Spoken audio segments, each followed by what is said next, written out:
I am going to explain the chapter wave optics. ये physics का इकलौता ऐसा चैप्टर है जिसको पढ़ने में आपको लिटरली मज़ा आने वाला है, क्योंकि मैं जिस तरह से आपको इसको एक्सप्लेन करने वाला हूँ, आई थिंक सो आपको पूरी तरीके से 100% ये चैप्टर समझ में आएगा।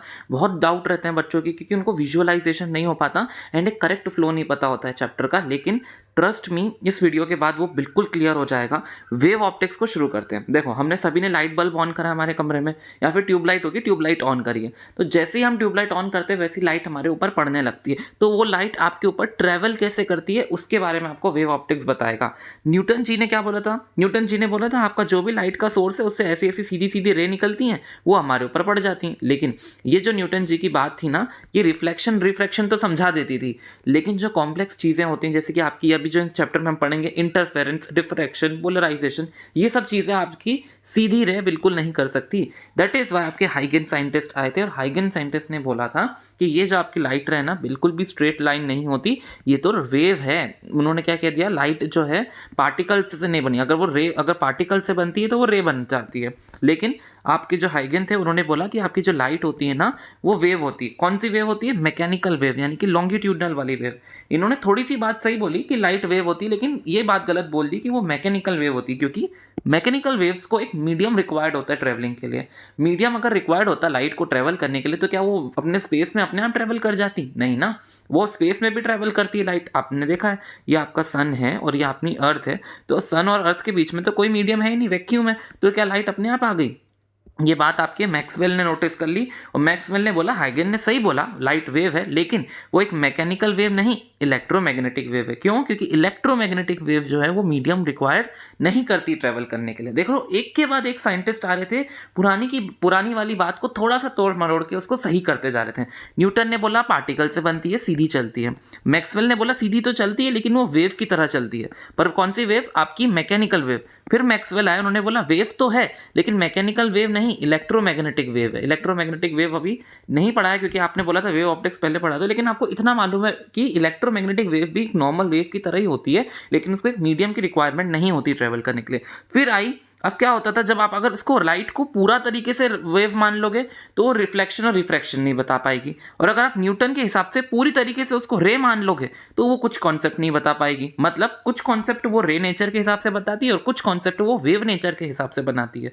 इसलिए आपके आइंस्टीन ने यहाँ पर एंट्री ली और सारा का सारा क्रेडिट खा लिया। उन्होंने क्या करा, उसको ये रे और वेव जो है दोनों को आपस में लिंक करके बता दिया। लाइट का तो ड्यूअल नेचर होता है, जो हम नेक्स्ट चैप्टर में पढ़ने वाले हैं। इस चैप्टर में आप सिर्फ वेव वाला नेचर पढ़ोगे, जो किसने दिया? मैक्सवेल ने दिया, और हाइगन ने दिया। ठीक है।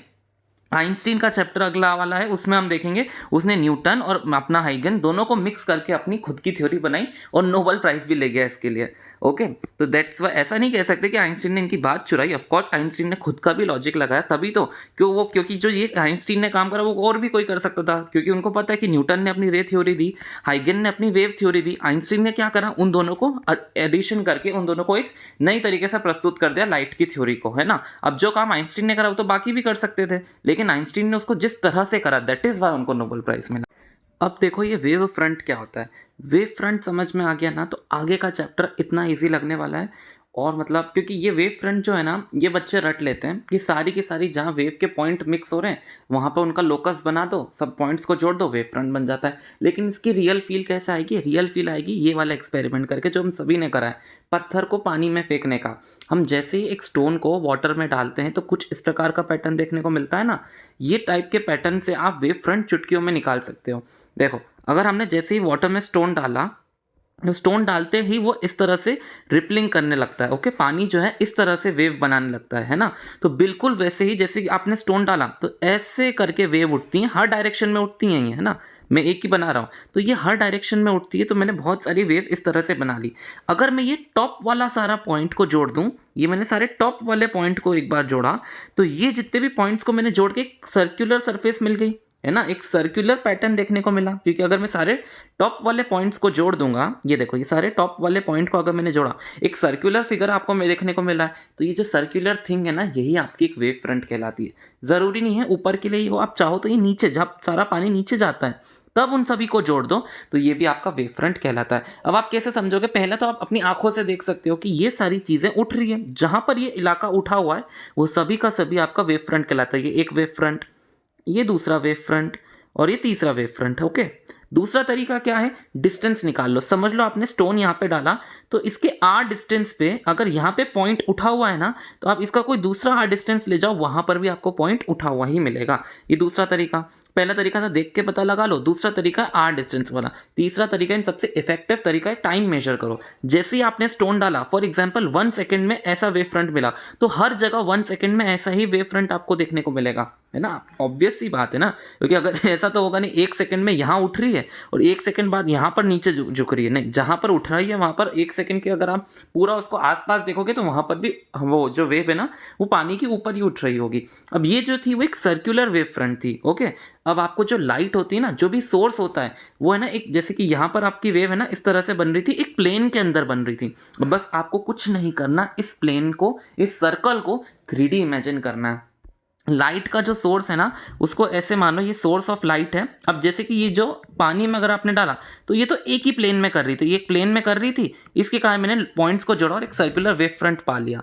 इस तरीके से ये ऊपर जहाँ जहाँ उठ रहे थे उनको जोड़ दिया, और यहाँ पे नीचे जहाँ जहाँ झुक रहे थे वहाँ पे जोड़ा। लेकिन जो आपका लाइट का पॉइंट सोर्स होता है ना, लाइट का सोर्स 3D, पूरा का पूरा 3D इसमें बहुत सारे वेव निकालता है। और उन सभी वेव्स को आप अगर एक वेव फ्रंट निकालना चाहते हो ना, तो उसके लिए मैं आपको एक सिमुलेशन दिखाता हूँ, उससे आपको क्लियर हो जाएगा। लाइट का पॉइंट सोर्स देखो पूरे के पूरे 3D फील्ड में अपनी वेव लेंथ्स निकालता है, मतलब वेव निकालता है।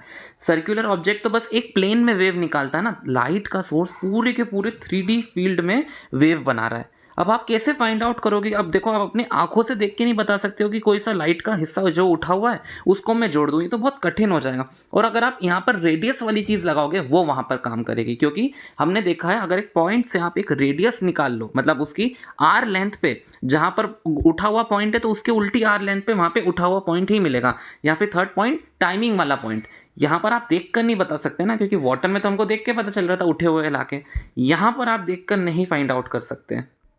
इसलिए देखो हम यहाँ पर कौन सा लॉजिक लगाएंगे, ये देखो एक लाइट का पॉइंट सोर्स है, उसने हर जगह वेव निकाली है पूरा, क्योंकि वो 3D स्पेस में निकालता है वेव, ये उसने निकाला हर जगह। अब ध्यान से देखो, हमने x डिस्टेंस लिया जिसने वो t टाइम में ट्रेवल करा, वो x डिस्टेंस जो होगा ना उस पर हर जगह वो देखो यहाँ पे x डिस्टेंस पे यहाँ पे भी वेव उठी हुई है, यहाँ पे भी वेव उठी हुई, लास्ट वाली वेव देखो उठ रही है, यहाँ पे भी देखो वेव उठी हुई मिल रही है, हर जगह आप देखो वेव उठी है। मतलब यहाँ पर आपका एक वेव फ्रंट मिल गया जो कि स्फेरिकल है। कहीं गलती से भी मत बोल देना सर्कुलर वेव फ्रंट आपको वाटर के केस में मिला था। सर्कल और स्फीयर के बीच का डिफरेंस जानते हो ना, यहाँ पर बस वही है। ये देखो सभी पॉइंट्स को मैंने लिया, उन सभी पॉइंट्स को मैं ज्वाइन कर दूंगा। उन सभी पॉइंट्स को जब मैंने ज्वाइन किया तो एक स्फीयर मिलेगा। मेरे को ज्वाइन करा, ये रहे वो सारे के सारे पॉइंट्स।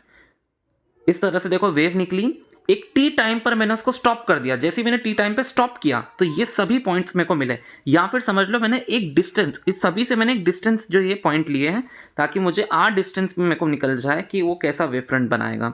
अब ये सब ज्वाइन होंगे सारे पॉइंट्स। ये ज्वाइन क्यों नहीं कर रहे? हाँ, ये देखो सारे पॉइंट्स को ज्वाइन करा और एक स्फीयर देखने को मिल गया।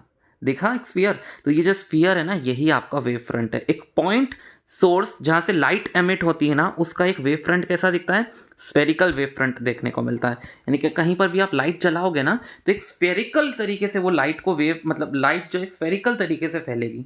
पानी कैसे सर्कुलर तरीके से फैलता है, लेकिन आपका जो लाइट है ना स्फेरिकल तरीके से अब मैंने आपको सिखा दिया पॉइंट सोर्स कैसे निकालता है। पॉइंट सोर्स का स्फेरिकल वेव फ्रंट देखने को मिलता है। अब क्योंकि मैं पेपर पे स्फेरिकल नहीं बना सकता, ऐसा ये मत सोचना कि मैंने ऐसा सर्कल बनाया। सर्कल का मतलब ऐसा नहीं कि उसका ऐसे सर्कुलर वेव फ्रंट बनते, नहीं, उसके स्फेरिकल वेव फ्रंट देखने को मिलते हैं। लाइन सोर्स का कैसा होता है? एक लाइन चार्ज कैसे निकालता है आपकी लाइन सोर्स आपकी इस तरीके से लाइट निकालेगा, ओके, हर डायरेक्शन में निकालेगा एंड ऊपर के डायरेक्शन में वो सर्कुलर निकालता है, तो उसके लिए वेव फ्रंट सिलेंड्रिकल बनता है। अगर इन्फिनिटी से लाइट आ रही है, इन्फिनिटी से जब लाइट आती है आपको पता है वो स्ट्रेट लाइन में ट्रेवल करती है, तो स्ट्रेट लाइन को ट्रेवल कराने के लिए उसका वेव फ्रंट कुछ इस तरह से आप बनाओगे। वेव फ्रंट जो होता है ना ये रे ऑफ लाइट के हमेशा परपेंडिकुलर होता है। आप देखो यहाँ पे भी वेव फ्रंट परपेंडिकुलर है, इधर भी देखो वेव फ्रंट परपेंडिकुलर है, इधर भी वेव फ्रंट परपेंडिकुलर है। अगर अब भी आपको वेव फ्रंट समझ में नहीं आए तो ध्यान से उसकी समरी को सुनो। मैंने क्या बताया, यहाँ पे पहले वाटर का एग्जाम्पल दिया था, वाटर पे मैंने स्टोन डाला, उसके आर डिस्टेंस में मैंने देखा कि आर डिस्टेंस पे एक पानी की जो लहर है ना वो ऊपर उठ रही है, तो उसके दूसरे आर डिस्टेंस पे भी मैंने देखा कि पानी की लहर ऊपर ही उठेगी क्योंकि सेम डिस्टेंस लिया है। तो मैंने क्या करा, जहाँ जहाँ वो उठी हुई लहर थी ना उसको ज्वाइन कर दिया, उससे मेरा एक वेव फ्रंट बन गया। मैंने सेम लॉजिक एक लाइट के सोर्स पे अप्लाई किया। जब लाइट का सोर्स पॉइंट चार्ज होता है ना तो वो हर जगह इस तरीके से वेव निकालता है। जैसे इसकी एक वेव निकाली थी, इसने इस तरीके की वेव निकाली है इस तरह से। तो लाइट का चार्ज भी वेव निकालता है, लेकिन बस अंतर यह होता है कि ये एक प्लेन में निकालता है। पानी जो है एक प्लेन में रखा हुआ है, लेकिन लाइट का सोर्स जो है हर जगह पूरे के पूरे 3D स्पेस में आपकी वो निकालता है, वेव निकालता है। अब यहाँ तो हमने देख के बता दिया, लेकिन यहाँ पर भी आप देख कर नहीं बता पाओगे, इसलिए यहाँ पर भी आपने जो लॉजिक लिया था ना आर डिस्टेंस वाला, हम यहाँ पे भी वही लॉजिक लेंगे। हम आर डिस्टेंस लेंगे हर जगह। हर जगह आप अगर आप आर डिस्टेंस लोगे तो एक स्फीयर बन जाएगा, और वो स्फीयर जो है वो एक पॉइंट चार्ज का वेव फ्रंट कहलाएगा। ओके। और अगर आपने एक लाइन सोर्स लिया है तो उसका वेव फ्रंट सिलेंड्रिकल बनता है, और अगर आपने एक इन्फिनिटी वाला सोर्स लिया है तो उसका वेव फ्रंट आपको देखने को मिल रहा है प्लेनर वेव फ्रंट देखने को मिलता है। पर आप देख सकते हो आपका एक पॉइंट चार्ज है तो उसका स्फेरिकल वेव फ्रंट बन रहा है। स्फीयर दिख रहा है ना, स्फीयर, सर्कुलर मत मानने, क्योंकि पता है बच्चे गलती करते हैं, उसको इनको ऐसा लगता है ये सर्कल ही तो है, नहीं है सर्कल नहीं है, ये स्फीयर है, और ये 3D विजुअलाइज करने में हेल्प करेगा आपको। सिलेंड्रिकल वेव फ्रंट किसका है, अगर मैंने एक लीनियर सोर्स लिया, देखो उसके सिलेंड्रिक, अगर पूरा सिलेंडर नहीं बनाया, उसने सिर्फ आगे आगे का बनाया ना, तो दिख ही रहा है सिलेंड्रिकल है। और एक प्लेन वेव फ्रंट है तो देखो वो एक भले अभी शुरुआत में ऐसा कर्व निकल रहा है, लेकिन बाद में जाके वो ऐसे प्लेन हो जाता है। जैसे कि आपका जो सन है, इन्फिनिटी से अगर आपके पास लाइट आएगी ना तो देखो वो इस तरीके से प्लेनर वेव फ्रंट बना लेता है। ये देखो जैसे सन है, सन इन्फिनिटी से लाइट भेजता है अर्थ पे, तो जैसे वो लाइट आती है पहले तो वो सर्कुलर निकलेंगी, सिलेंड्रिकल निकलेंगी सॉरी, एंड देन पर पहुंचते पहुंचते वो इन्फिनिटी लाइट, इन्फिनिटी रेज बन जाती हैं। दैट इज वाई वो प्लेनर बोल देते हैं आप उस प्रिंसिपल ऑफ सेकेंडरी वेवलेट्स। हाइगन ने क्या करा, अब आपको एक वेव फ्रंट बनाना आ गया है ना। एक पॉइंट सोर्स का अगर आपको एक वेव फ्रंट बनाने को बोलूँ मैं, तो आप इस तरह से आराम से एक स्फेरिकल वेव फ्रंट बना लोगे। अब उस स्फेरिकल वेव फ्रंट, एक वेव फ्रंट की मदद से अगला वेव फ्रंट कैसे बनेगा उस चीज़ की जानकारी आपके हाइगन ने दी। उन्होंने क्या बोला, जो आपका ये एक वेव फ्रंट बनेगा ना उस पर ये छोटे छोटे छोटे पॉइंट्स होंगे ना, ये सभी के सभी पॉइंट एक सोर्स की तरह काम करने लगते हैं। बहुत ही अच्छी बात बोली इन्होंने। ये जैसे कि आपका एक वेव फ्रंट है पुराना वाला, इसमें आपका ये जो वेव फ्रंट है उसमें एक हर एक पॉइंट है, एक पॉइंट ले लो, हर जो छोटा से छोटा पॉइंट जो है ना एक और सोर्स का काम करेगा। और सोर्स कैसे बनाता है अपने वेव फ्रंट, सोर्स बनाता है स्फेरिकल वेव फ्रंट। तो हर सोर्स अपना एक छोटे छोटे स्फेरिकल वेव फ्रंट्स को बनाने लगेगा, जिनको आप, इन छोटे छोटे सोर्सेज को आप बोलते हो सेकेंडरी वेवलेट्स। एंड अब आप क्या कर सकते हो, इनको ज्वाइन कर सकते हो। इनको आप जैसे ही ज्वाइन करोगे, इनके आगे आगे के फॉरवर्ड वाले एनवेलप को आप ज्वाइन कर दोगे ना, तो आपको नया वाला वेव फ्रंट मिल जाएगा। ये पुराना वाला था और ये आपका नया वाला वेव फ्रंट बन जाएगा। इसका भी नया वाला बनाना है तो इसमें भी छोटे छोटे और वेव फ्रंट, छोटे छोटे नए वेवलेट्स बना दो इस तरीके के, और उनके आगे वालों को ज्वाइन कर दो। ओके, इस तरह से आपको न्यू वेव फ्रंट्स मिलते हैं। अब सवाल ये उठता है कि आपने बैकवर्ड वाला क्यों नहीं लिया, क्योंकि ऑब्वियस सी बात है, अगर आपने लाइट मारी किसी चीज़ के ऊपर तो लाइट हमेशा आगे के डायरेक्शन में जाती है। तो आपको अगर दिखाना हो कि लाइट ऐसे जा रही है तो आप कैसे दिखाओगे, लाइट को इस तरह से दिखाओगे ना आगे जाते हुए। कभी भी आप लाइट को ऐसे पीछे जाते हुए नहीं दिखा सकते। दैट इज़ वाई आप आगे वाले वेवफ्रंट्स को कंसिडर करोगे। हाइगन प्रिंसिपल इस वीडियो के थ्रू आपको और अच्छे से समझ में आएगा। आपने ले लिया ये आपका पॉइंट सोर्स, इसमें आपको आपके वेवफ्रंट्स की ज्योमेट्री और पोजीशन के बारे में पता चलता है। ये मैंने एक वेवफ्रंट बनाया जी, ये पहला वेवफ्रंट था। पहले वेवफ्रंट पे आपको हर छोटा छोटा जो पॉइंट है उसके ऊपर वो एक और सोर्स की तरह काम करेगा। देखो सोर्स ऑफ डिस्टर्बेंस का एक काम करेगा, एंड वो अपने अपने स्फेरिकल वेवफ्रंट्स बना लेगा। एक सोर्स था बीच वाला, उसने अपना एक स्फीयर बनाया, तो उस स्फीयर पे अलग अलग पॉइंट्स बनेंगे जिनने अपने अपने अलग अलग स्फीयर बना लिए। अब इसके जो बाहर वाले पॉइंट्स है ना, ये फर्स्ट स्टेटमेंट बोलती है कि ये अलग अलग स्फीयर जो होते हैं वो सेकेंडरी वेवलेट्स कहलाते हैं। फिर सेकेंड थिंग जो हाइजन ने बोली वो थी कि आप बाहर वाले सभी पॉइंट्स को जोड़ दो, तो इस तरह से आपका सेकेंडरी वेव फ्रंट बन गया। पहला वाला अंदर वाला, दूसरा बाहर वाला। ओके, इस तरह से आपके दो वेव फ्रंट बन गए। ऐसे आगे बढ़ाते जाओ बढ़ाते बढ़ाते जाओ, ये आपको बता देगा जब लाइट एक छोटे से पॉइंट से निकलती है ना, तो इस तरह से स्फीयर की तरह वो प्रोपोगेट करती है हर डायरेक्शन। जो डेरिवेशन इस चैप्टर से पूछे जाते हैं, पहला तो आपको बोला जाता है रिफ्लेक्शन ऑफ लाइट प्रूफ करो। आपने अभी जो हाइगन की वेव थ्योरी पढ़ी है ना, उसकी मदद से। तो ये डायग्राम देख के मत कंफ्यूज होना, मैंने कुछ नहीं, एक मिरर बनाया, एक इंसिडेंट लाइट आई, रिफ्लेक्ट हो गई, एक इंसिडेंट आई और रिफ्लेक्ट हो गई, ठीक है, इतना मैंने पहले बनाया। ओके, आप भी इतना बनाना। उसके बाद मैंने इंसिडेंट लाइट, क्योंकि वो इस डायरेक्शन में आ रही थी ना, तो उसका एक परपेंडिकुलर वेव फ्रंट बना दिया। आपको पता है जब भी कोई लाइट्स इस तरह से मूव करती हैं तो उसका वेव फ्रंट इस तरह से आप उनके परपेंडिकुलर बनाते हो। तो ये इस तरीके से आ रही थी तो मैंने उनसे परपेंडिकुलर एक वेव फ्रंट बना दिया। सेम ये जो रिफ्लेक्टेड लाइट्स जा रही थी ना, मैंने उनका भी एक वेव फ्रंट बनाया कुछ इस तरीके से। ओके, यहाँ पर मैंने रिफ्लेक्टेड लाइट्स का भी वेव फ्रंट बना दिया। और ये डॉट डॉट क्या है, वो तो नॉर्मल है। इतना समझ में आया डायग्राम। अब मैंने क्या करा, मैंने इसको पॉइंट ए मार्क कर दिया, इसको बी, इसको सी और इसको डी। अब देखो तुम ट्राइंगल ए बी सी में और ये वाला ट्राइंगल बी ए डी में, ट्राइंगल ए बी सी और बी ए डी में आप देखो, मैं आर एच एस लगा के इसको कॉन्ग्रुएंट प्रूफ करने की कोशिश करूंगा। क्यों? क्योंकि यहाँ पर राइट एंगल बनता है, जहाँ पर वेव फ्रंट आपकी वेव से टकराता है वहाँ पे राइट एंगल बनता है। राइट एंगल के सामने वाली साइड है ए बी। यहाँ पर ए बी जो है इस ट्राइंगल में भी आ रहा है और ए बी जो है इस ट्राइंगल में भी कॉमन है, तो मैंने उसको कॉमन साइड लिख दी। सेकेंड, ये जो एंगल ए सी बी है, ए सी बी एंगल जो है, और एंगल आपका बी डी ए जो है, दोनों 90 डिग्री है, वो भी मैंने लिख दिया। अब आता है आपकी थर्ड चीज़, आपको कोई सी साइड को बराबर करना पड़ता है। तो मैंने कौन सी साइड को बराबर किया, मैंने ये वाली, ये जो ए डी साइड है ना और ये जो बी सी साइड है, ये बराबर है। कैसे? क्योंकि फॉर एग्जाम्पल देखो, यहाँ पर लाइट आई एंड इस पॉइंट से टकराई। ओके, अब यहाँ से उसको इतना डिस्टेंस कवर करने के लिए, for example distance equals to क्या होता है, स्पीड इनटू टाइम। लाइट किस स्पीड से जाती है, सी। ओके, और मल्टीप्लाई बाय टाइम। तो यहाँ से यहाँ जाने में उसको जो टाइम लग रहा होगा ना, उतना ही टाइम उसको यहाँ से यहाँ आने में भी लग रहा होगा। क्योंकि देखो ये जो लाइट्स है ना साथ में आ रही है, ऐसे साथ में आई, ये भी साथ में आई, फिर ये जाएगी और फिर ये जाएगी। ओके, मतलब ये आके, जैसे कि फॉर एग्जांपल ये यहाँ पर आके रुक गई। ओके, एंड ये जो है इस टाइम पर इस तरफ आ रही है और ये यहाँ पर जा रही है। फॉर एग्जांपल ये लाइट आई, ये यहाँ पर आके रुकी। अब जिस तरह से ये आगे बढ़ रही है ना, वैसे ये भी आती जा रही है। जैसे ये आगे आ रही है वैसे ये भी आ रही है। ओके, दैट इज वाई इसका जो डिस्टेंस होगा, इसका जो डिस्टेंस होगा, वो दोनों बराबर होगा। या फिर अगर आपको ऐसे नहीं समझना तो मैंने एक तरह से समझाया है, इधर लाइट आई, यहाँ पर ये रुक गई, अब ये इस तरफ बढ़ेगी और ये इस तरफ आएगी। दैट इज वाई ए से लेकर डिस्टेंस डी और सी से लेकर डिस्टेंस बी, ये दोनों बराबर होगा, दोनों ही सी टी डिस्टेंस कवर करेंगे। सी टी डिस्टेंस क्या होता है, डिस्टेंस होता है स्पीड इनटू टाइम, तो स्पीड जो है लाइट की वो सी होती है। अब इसकी वजह से आर एच एस की मदद से राइट एंगल, हाइपोटेनस और एक साइड की मदद से मैं ए बी सी ट्राइंगल को कॉन्ग्रुएंट बना सकता हूँ बी ए डी ट्राइंगल के।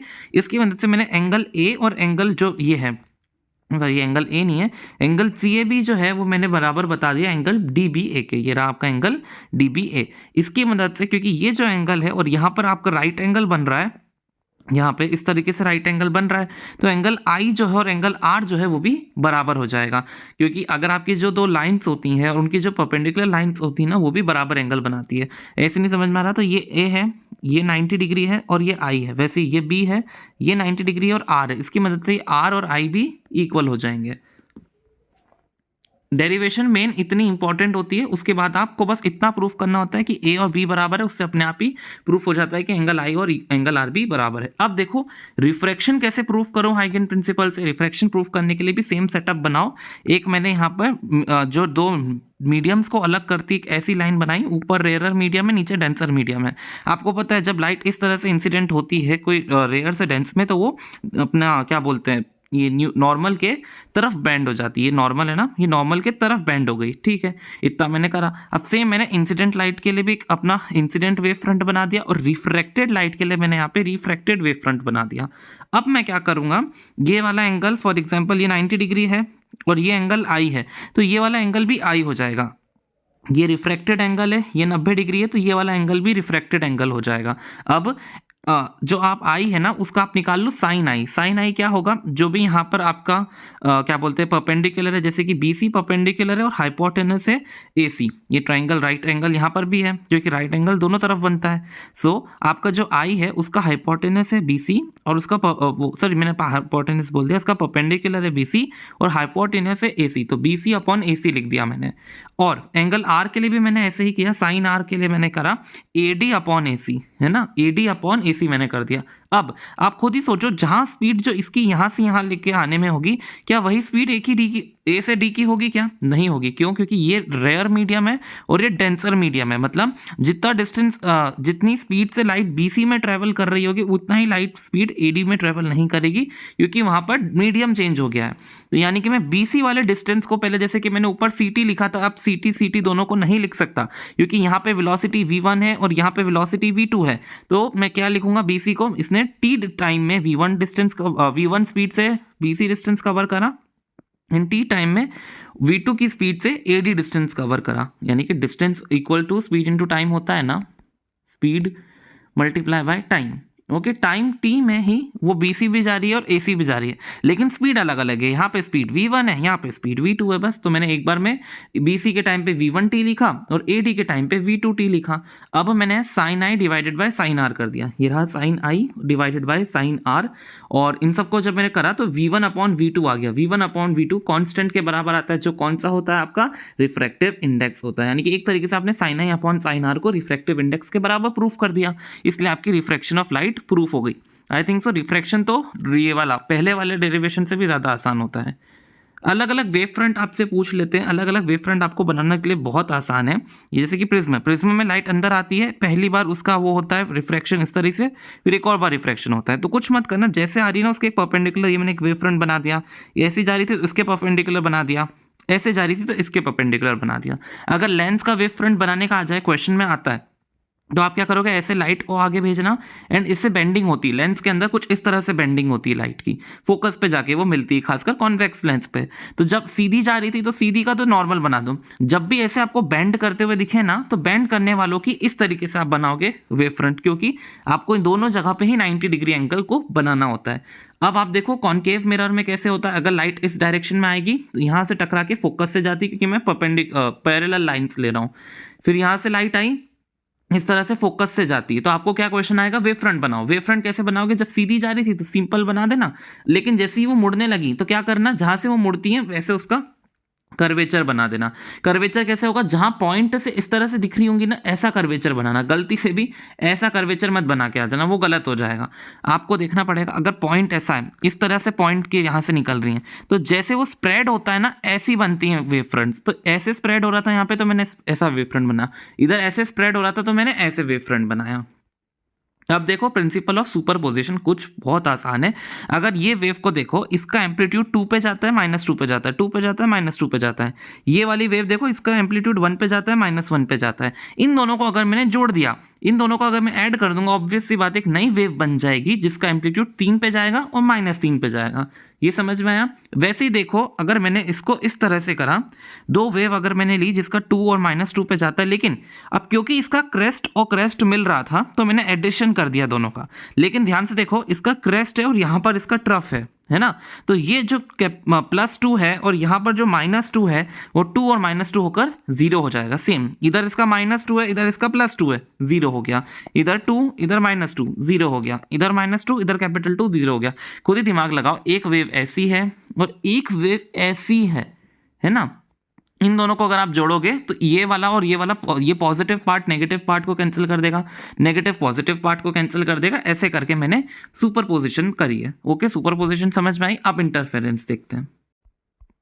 इंटरफेरेंस ऑफ वेव में क्या हो रहा होता है? अभी हमने देखा कि ये दो वेव आई है ना। फॉर एग्जाम्पल, ये एक वेव है, ये दूसरी वेव है, ये यहाँ पर मतलब एक दूसरे से इंटरेक्ट करी। तो ये जब इंटरेक्शन करती है ना, तो इन दोनों की इंटेंसिटी जो है ना, ये मिक्स हो जाती है। मतलब ये पहली वाली वेव थी, ये दूसरी वाली वेव आई, ये जैसे इस पॉइंट पे टकराई, ये दोनों की इंटेंसिटी को है ना मिक्स हो जाती है, और ये कहीं कहीं पर इसकी इंटेंसिटी देखने को मिलेगी और कहीं कहीं पर इसकी इंटेंसिटी 0 हो जाती है।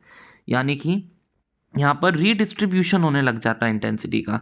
और वो कब होगा? जब ये दोनों ही वेव की फ्रीक्वेंसी सेम हो। अगर फ्रीक्वेंसी सेम नहीं हुई, फ्रीक्वेंसी का मतलब है जैसे कि फॉर एग्जांपल ये देखो, इसके एक टाइम पीरियड में एक क्रस्ट और ट्रफ आपको देखने को मिल रही है, तभी आपने जाकर इसका एडिशन कराया। अगर ये यहाँ पर ऐसी वेव होती और ये यहाँ पर ऐसी ही होती, तो इसकी इंटेंसिटी में अलग है, तो आप इसका एडिशन सब्ट्रैक्शन नहीं कर पाते ना।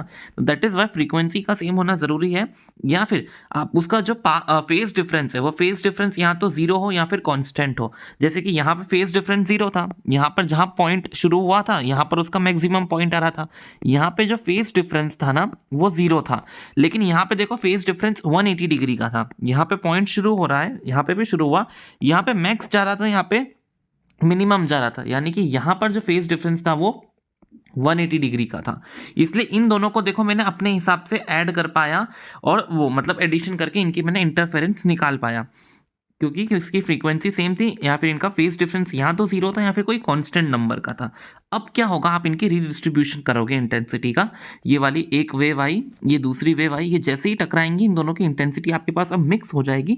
कहीं कहीं पर आप इनकी इंटेंसिटी देख पाओगे, कहीं कहीं पर नहीं देख पाओगे। तो जहाँ जहाँ पर आप इनकी इंटेंसिटी देख पाते हो ना, वहाँ पर होता है कंस्ट्रक्टिव इंटरफेरेंस, यहाँ पर आप उनकी मैक्सिमम इंटेंसिटी देखोगे। इन जहाँ जहाँ आप उनकी इंटेंसिटी नहीं देख पाते वो होती है डिस्ट्रक्टिव इंटरफेरेंस, जहाँ पर उनकी मिनिमम इंटेंसिटी आपको देखने को मिलेगी। अब फॉर एग्जाम्पल अब आपको पता होना चाहिए कि वेव को लिखते कैसे। वेव को आप लिखते हो, फॉर एग्जाम्पल ये y1 वेव है, इसका मैक्सिमम एम्पलीट्यूड जो उसका मैक्सिमम हाइट जाती है उसको आप एम्पलीट्यूड बोलते हो। फॉर एग्जांपल a1 वेव है, a1 है इनका एम्पलीट्यूड, ये साइन वेव होती है क्योंकि साइन फंक्शन की तरह इनका ग्राफ दिखता है, ओमेगा टी इनका फेज होता है। ओके, इस तरह से आप एक वेव को लिखते हो।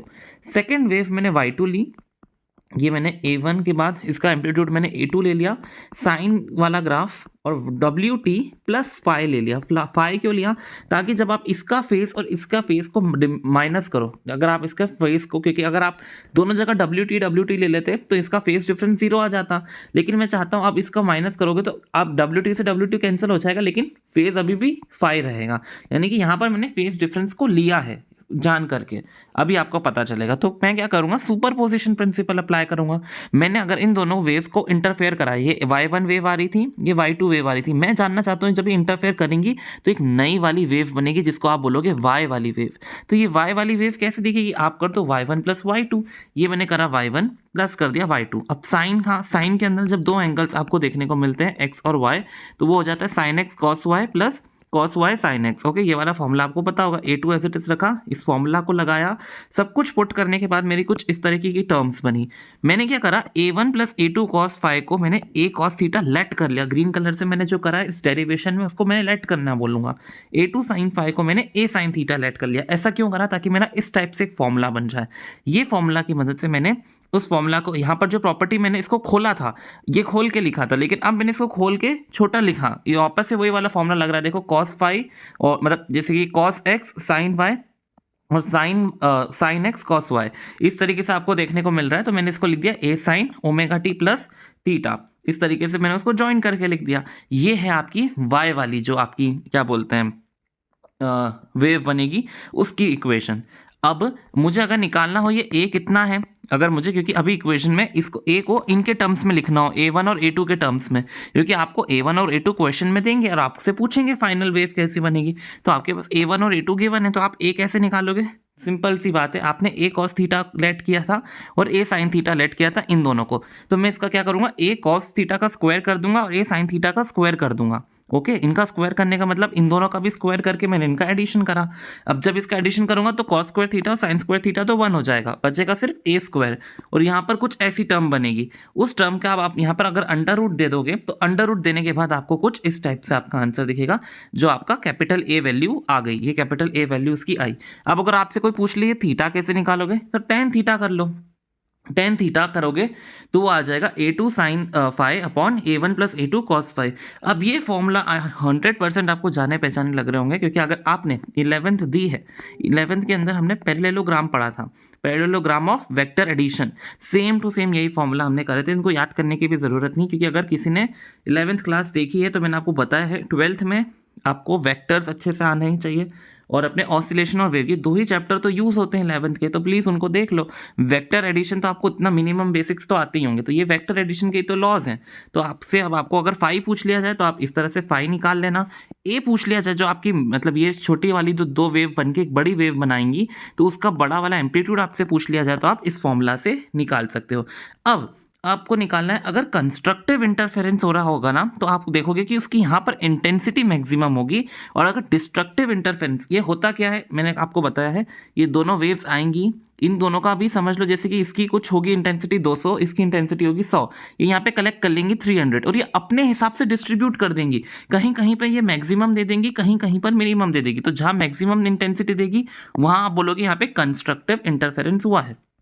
अब ये इंटेंसिटी और आपकी ये जो एम्पलीट्यूड है ना, उसका रिलेशन होता है ए स्क्वायर से। इंटेंसिटी डायरेक्टली प्रोपोर्शनल होती है ए स्क्वायर से, तो मैंने यहाँ पे बीच में के कांस्टेंट लगा दिया। एंड देन आपको पता ही है कि ये ए स्क्वायर जो है वो तो ये रहा, इसका स्क्वायर करके मैंने यहाँ पे लगा दिया, के का मल्टीप्लाई सब में कर दिया, तो मेरा इस तरीके से आ गया। ठीक है, मतलब कुछ नहीं, ये ए का स्क्वायर करा और उसको के से मल्टीप्लाई कर दिया, ये मेरे पास आ गया। अब ध्यान से देखो, ये जो 2√k(a1) है और 2√k(a2) है, यही √i1 और i2 है। कैसे? देखो, अगर मेरे को I1 लिखना हो तो कैसे लिखूंगा मैं, क्योंकि वो होता है K और एम्पलीट्यूड का स्क्वायर। I1 किसकी है? Y1 की। ये आपकी Y1 वाली वेव थी ना। अब इसकी एम्पलीट्यूड क्या है? इसका एम्पलीट्यूड है A1, तो मैंने लिख दिया A1 का स्क्वायर। इसका एम्पलीट्यूड है A2, तो मैंने यहाँ लिख दिया A2 का स्क्वायर। अब एक बार जगह दोनों जगह अंडर रूट करोगे तो ये, अगर आपने यहाँ अंडर रूट करा तो ये हो गया अंडर रूट के, और A1 का स्क्वायर है तो A1 बाहर आ जाएगा, ये बराबर हो गया अंडर रूट ऑफ I1 के। तो देखो अंडर रूट के A1 जो है वो बराबर है I1 के, तो मैंने यहाँ पे लिख दिया। वैसे ही मैंने I2 का भी करा। सब कुछ रिलेट करते हुए पढ़ा रहा हूँ, कोई भी चीज़ को मतलब रिलेशन मत छोड़ना। ये जैसे कि एक वेव थी, वापस बता दूंगा, ये दूसरी वेव है, दोनों इंटरफेयर कर रही हैं, नई वेव बना रही है। इसकी इंटेंसिटी जो है, इसकी पहले इक्वेशन कैसे लिखी? इसकी इक्वेशन मैंने ऐसे लिखी, इस वाली की इक्वेशन ऐसे लिखी, नई वाली वेव जो बनी वो मैंने ऐसे लिखा उसका इक्वेशन। इसका ये जो एम्पलीट्यूड आया उसका फॉर्मूला अभी हाल ये ऊपर डिराइव करके निकाला है, ये इस तरह से उसका फॉर्मूला आया। And sign omega t plus theta हो गया था, थीटा का भी फॉर्मूला मैंने आपको लिखवाया है। अब मैंने क्या करा, बस अभी जो ए वैल्यूज़ है ना, मैंने उनको इंटेंसिटी से रिलेट करना शुरू कर दिया, क्योंकि इंटेंसिटी होती है डायरेक्टली प्रोपोर्शनल उसके एम्पलीट्यूड के स्क्वायर से, और के कांस्टेंट आता है। तो यहाँ एम्पलीट्यूड A1 था तो इंटेंसिटी इसकी क्या हो जाएगी? के A1 का स्क्वायर। यहाँ पे एम्पलीट्यूड A2 था तो इसका इंटेंसिटी हो गया के A2 का स्क्वायर। अब ये फॉर्मूला तो मैंने आपको बता दिया कैसे आया है, ये है कैपिटल ए का स्क्वायर करके मैंने फॉर्मूला निकाला जो इस तरह से दिख रहा था। अब अगर मेरे को ये, अभी ये इंटेंसिटी है किसकी? ये कैपिटल आई इंटेंसिटी है आपकी जो नई वाली वेव बनेगी उसकी। सो अब ये मैंने आपको सिखाया, ये एक वेव वन थी, ये y1 थी, ये y2 थी, मिलकर इन्होंने y वेव बनाई। y1 की इंटेंसिटी I1, y2 की इंटेंसिटी I2 और y वेव जो बनी उसकी इंटेंसिटी I। अब ये जो I इंटेंसिटी है यही डिस्ट्रीब्यूट होगी कहाँ पर? कंस्ट्रक्टिव इंटरफेरेंस में, जहाँ पर वो मैक्सिमम इंटेंसिटी देगी, और वो कहीं कहीं पे डिस्ट्रक्टिव इंटरफेरेंस करेगी जहाँ पे वो मिनिमम इंटेंसिटी देगी। तो I मैक्स आप कैसे निकालोगे? I मैक्स निकलेगा कॉस थीटा की मदद से, कॉस थीटा नहीं, कॉस पाई के मदद से। कॉस पाई लिखा है क्योंकि अगर आपको इस वैल्यू को मैक्सिमम करना है तो मैं क्या करूंगा? कॉस फाई को 0 पुट करूंगा, ताकि कॉस फाई की वैल्यू 1 हो जाएगी एंड ये वैल्यू मैक्सिमम हो जाएगी। और अगर इस वैल्यू को मुझे मिनिमम करना है, अगर मेरे को आई को मिनिमम निकालना है तो मैं 180 डिग्री पुट कर सकता हूँ फॉर एग्जाम्पल। वैसे तो मैं इसमें इवन मल्टीपल्स पुट करूंगा, अभी हम आगे देखेंगे। मैं एक एग्जाम्पल दे रहा हूँ आपको, बस इसको ओवरऑल अगर आप कैपिटल +1 कर दोगे मैक्सिमम वैल्यू आएगी, और अगर कॉस फाई को -1 कर दोगे तो मिनिमम वैल्यू आती है। देखो इस तरह से कंस्ट्रक्टिव इंटरफेरेंस में ये आई मैक्स का फॉर्मूला है। अगर मैंने यहाँ पे कॉस फाई को कुछ भी करके 1 पुट कर दिया, 1 पुट करने से आपका फॉर्मूला हो जाएगा √I1 + √I2 का होल स्क्वायर। ऐसे ही बनेगा ना, इसको शॉर्ट फॉर्म कर दोगे क्योंकि ये √I1 के होल स्क्वायर ही तो है। दैट्स वाई ये बन गई आपकी मैक्सिमम इंटेंसिटी जो आपको कंस्ट्रक्टिव इंटरफेरेंस में देखने को मिलेगी, और मिनिमम इंटेंसिटी जो आपको डिस्ट्रक्टिव इंटरफेरेंस में देखने को मिलेगी वो इंटेंसिटी होगी √I1 माइनस √I2 का होल स्क्वायर। अब जैसे कि मैं हर टॉपिक का आपको रियल फील बताता हूँ, मतलब उसका एक सिर्फ मतलब जो पढ़ाई को लेकर है और उससे जो एक्सप्लेनेशन आपको ज़रूरी होती है वो मैं बताता हूँ। तो वैसे देखो, मैं इस बार भी दूंगा कंस्ट्रक्टिव इंटरफेरेंस और डिस्ट्रक्टिव इंटरफेरेंस। में बार बार वर्ड यूज़ कर रहा हूँ, इतनी बार यूज़ करने के बावजूद आई नो कि कुछ बच्चे होते हैं जिनको समझ में नहीं आता है, तो उनके लिए I will repeat for the last time, उसके बाद नहीं कर सकते। ये वाली पहली वेव थी, ओके, इसको मैंने y1 वेव बोला था, जिसके एक वेव को लिखने का तरीका होता है एम्पलीट्यूड, साइन और जिस फेज़ में वो चल रही है। दूसरी वेव मैंने ली जो y2 वेव थी, वो कुछ इस तरीके से मैंने लिखी। a2 उसका एम्पलीट्यूड था, amplitude is the maximum distance, sine ω+φ उसका ω+φ उसका फेज़ था। अब इंटेंसिटी आप किसी वेव की कैसे लिखते हो? इंटेंसिटी आप लिख सकते हो किसी भी वेव की के मल्टीप्लाई बाय जो भी उसका एम्पलीट्यूड है उसका स्क्वायर। तो y1 वेव का एम्पलीट्यूड a1 था, इसलिए मैंने उसका एम्पलीट्यूड का स्क्वायर के a1 स्क्वायर लिख दिया। y2 वेव का एम्पलीट्यूड a2 था, इसलिए मैंने उसका एम्पलीट्यूड जो है इंटेंसिटी जो है वो के a2 का स्क्वायर लिख दिया। अब y1 और y2 वेव को मैंने क्या करा? इंटरेक्ट करवाया। जैसे ये वेव ने इंटरेक्ट करा, इसने एक नई वेव फॉर्म कर ली, फॉर एग्जांपल वाई वाली वेव। तो ये जो वाई वेव बनेगी ना, इसके भी 2 क्वेश्चन पूछे जाएंगे। पहला कि इसका एम्पलीट्यूड बता दो और इसका जो फेज़ है वो बता दो। तो इसका एम्पलीट्यूड बताने के लिए मैंने आपको सिखा दिया ये वाला फॉर्मूला, जिसकी डेरिवेशन हमने ऊपर करी है। एंड इसका जो फेज़ होता है वो होता है omega t plus five. Of course इसकी भी कुछ ना कुछ इंटेंसिटी होगी। तो इसकी इंटेंसिटी होती है I1 plus I2 two under root I1 I2 cos phi. अब सुनो, ये जो वेव्स है ना, जब भी ये इंटरफेयर करती हैं ना, तो ये सिर्फ 2 तरीके से कर सकती हैं, या तो ये कंस्ट्रक्टिव करेंगी या फिर ये डिस्ट्रक्टिव करेंगी। यंग्स ने कुछ इसी तरह से करा था। देखो मैं आपको एक्सपेरिमेंट दिखा दूँ, तो ये आपका एक्सपेरिमेंट था, यंग्स डबल स्लिट एक्सपेरिमेंट। तो उसने 2 स्लिट बनाए थे इस तरह से, और उसने यहाँ पर एक सोर्स था। अब ये सोर्स के कारण क्या हुआ, इस तरीके से, फॉर एग्जांपल कोई भी सोर्स होता है लाइट का, तो उससे स्फेरिकल वेव निकलती है। तो इस तरीके से, मतलब स्फेरिकल तरह से लाइट ट्रेवल करती है। तो ये पहला वेव फ्रंट उसका, ये दूसरा वेव फ्रंट उसका। तो अब ये वेव फ्रंट पे देखो, ये है, यहाँ पर भी वही सेम वेव फ्रंट आ रहा है, यहाँ पर भी वही वेव फ्रंट आ रहा है। मतलब यहाँ पर जो वेव फ्रंट है वो दोनों की सोर्स सेम हो जाएंगे, क्योंकि देखो सेम वेव फ्रंट एंटर कर रहा है। यानी कि जो ये पहला सोर्स है यहाँ का, यहाँ से जो लाइट निकलेगी और यहाँ से जो लाइट निकलेगी, उसके सोर्स सेम है। सोर्स अगर सेम होते हैं ना, तो उनकी फ्रीक्वेंसी जो होती है, फ्रीक्वेंसी वो सेम हो जाती है। इन्हीं को आप कोहेरेंट सोर्सेज भी बोलते हो। अगर आपको नहीं पता तो कोहेरेंट सोर्स वो होते हैं जिनकी फ्रीक्वेंसी सेम होती है। अगर मैं ये वाली, जैसे कि फॉर एग्जांपल थोड़ा सा सोर्स को टेढ़ा लगाता कि यहाँ पर तो पहला वेव फ्रंट एंटर कर रहा है, लेकिन यहाँ पे कोई दूसरा वेव फ्रंट एंटर करता, यहाँ पहला वेव फ्रंट एंटर कर रहा है, तो इनकी जो सोर्सेज हैं वो बदल जाएंगे। यहाँ पे जो सोर्स S1 और S2 है वो बदल जाएगा। तो जब सोर्स बदल जाते हैं तो उनको इनकोहेरेंट सोर्सेज बोलते हो, जिनकी फ्रीक्वेंसीज सेम नहीं होती है। अब ये सोर्स वन ने फॉर एग्जांपल एक वेव बनाई जो इस तरह से आगे बढ़ रही थी और यहाँ पर आ रही है, और सोर्स टू ने भी एक वेव बनाई जो इस तरीके से आ रही है। अब ये देखो, ये वही y1 वेव है और ये y2 वेव है। ये यहाँ पर जाकर इसने इंटरेक्शन करी और नई स्मॉल y वाली वेव बना दी। अब मैंने क्या सिखाया था, 2 इसके केसेस है, या तो ये यहाँ पे कंस्ट्रक्टिव इंटरफेरेंस कर देगी या फिर ये यहाँ पर डिस्ट्रक्टिव इंटरफेरेंस कर देगी। कैसे पता चलेगा, ऐसे पता चलेगा। देखो, अगर उसने कंस्ट्रक्टिव इंटरफेरेंस करा ना, तो आपको ये पता होना चाहिए कि वो वहाँ पर अपनी मैक्सिमम इंटेंसिटी दिखाएगी। दोनों वेव ने जुड़कर अपनी मैक्सिमम इंटेंसिटी दिखाई। जो अब आई मैक्स कैसे निकालोगे, इंटेंसिटी का फॉर्मूला ये वाला कराया है ना, इसको आपको मैक्सिमम बनाना है तो आपको कॉस फाई को 1 बनाना पड़ेगा। कॉस फाई 1 कैसे बनता है देख लो। कॉस फाई को अगर आपको +1 बनाना है ना, तो आपको एंगल्स लेने होंगे, जैसे कि 0 हो गया, 2 पाई, 4 पाई, 6 पाई, 8 पाई या फिर 10 पाई। ओके, आप देख सकते हो कि ये जो भी एंगल्स है ये इवन मल्टीपल ऑफ n आ रहे हैं। तो कोई भी इवन मल्टीपल ऑफ पाई कैसे दिखाओगे, जैसे पाई है, पाई तो है 2 4 6 8, इसको आप लिख सकते हो 2n, जहाँ पे n की वैल्यू 0 1 2 हो सकती है। कॉस फाई समझ में आया। आप फाई कौन कौन सा एंगल लोगे, फाई वो वाले एंगल्स लोगे जो 2n मल्टीप्लाई बाय पाई होंगे। काई के लिए, अगर आपको इंटेंसिटी मैक्सिमम करानी है। अब अगर आपको डिस्ट्रक्टिव इंटरफेरेंस कराना है कि वहाँ जाके लाइट दिखे ही नहीं, कंस्ट्रक्टिव समझ लो कि वहाँ पर लाइट दिखती है, डिस्ट्रक्टिव में वहाँ पर लाइट जो है वो ख़त्म हो जाती है, तो मिनिमम इंटेंसिटी करनी पड़ेगी। मिनिमम इंटेंसिटी के लिए कॉस पाई को आप -1 पुट करते हो। -1 कॉस पाई को पुट करने के लिए आप देखो क्या क्या पाई की वैल्यूज़ चाहिए होती है। या तो पाई 1 हो, 3 हो, 5 हो, 7 हो, 9 हो, 11 हो या फिर 13 हो।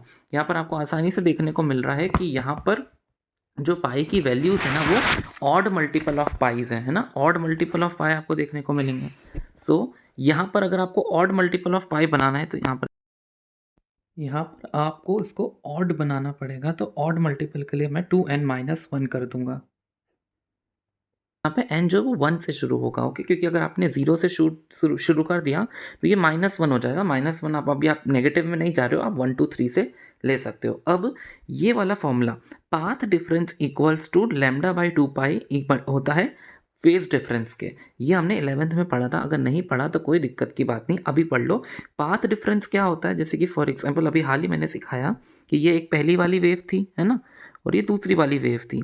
अब ऑफ कोर्स आप देख सकते हो ये जो दूसरी वाली वेव है ना, ये इतनी एक्स्ट्रा है पहली वाली वेव से, क्योंकि यहाँ देखो, अगर आप इसको ऐसा आप राइट एंगल बनाओगे, ये फेज सेम है। अब ये पाथ सेम है, लेकिन ये एक्स्ट्रा इतना पाथ चल रही है, तो ये एक्स्ट्रा पाथ जो होता है ना, उसी को आप पाथ डिफरेंस बोलते हो। 11th क्लास में आपने फॉर्मूला पढ़ा होगा, path difference equals to λ/2 pi इन मल्टीप्लाई बाय फेज डिफरेंस। अभी हमने हाल ही निकाला फेज डिफरेंस को, हमने क्या ये लिया है 2n लैम्डा 2n पाई लिया है। तो मैंने क्या करा 2n पाई को यहाँ पे पुट करके अपना फेज डिफरेंस निकाल लिया n लैम्डा। काय के लिए आया ये फेज डिफरेंस? कंस्ट्रक्टिव इंटरफेरेंस के लिए।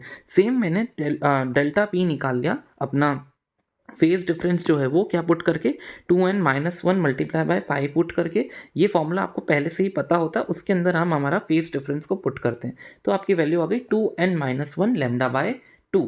अब ये जो है आप ये एक कभी कभार आई मैक्स और आई मिन का रेशियो पूछ लेते हैं, यानी कि ये जो इंटेंसिटी मैक्सिमम है और इंटेंसिटी मिनिमम है, इसको कभी कभार आप जब डिवाइड करोगे ना तो वो a1 प्लस a2 यानी कि एम्पलीट्यूड ऑफ a1 और a2, ये a1 a2 क्या है वो जो y1 में आपने a1 देखा था ना, y1 a1 sine omega t, तो ये वो वाला a1 और a2 है, y2 का a2।